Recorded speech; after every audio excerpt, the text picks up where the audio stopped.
Okay. Now that you're back and you got your notebook ready again, your pen still got ink in it, you make sure you're putting down these critical things. Let's talk about some experimental design. ACT assumes that you know that most acceptable experimental design involves something. The first thing is that there's a hypothesis that's going to be tested.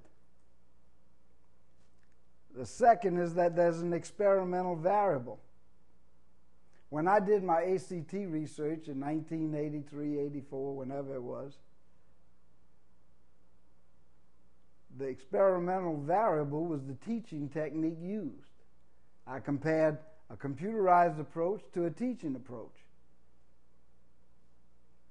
The experimental variable can vary, but everything else are dependent variables that must be held constant, sometimes called controlled variables. They call controlled variables because they cannot vary. When I did my ACT research, I had 200 high school students.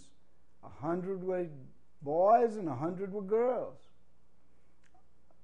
100 were in 11th grade and 100 were in 12th grade. 100 had physics and trig and 100 didn't. I controlled every variable I could other than the experimental variable. You need to understand that concept because they're going to give you questions that test whether or not you understand that concept.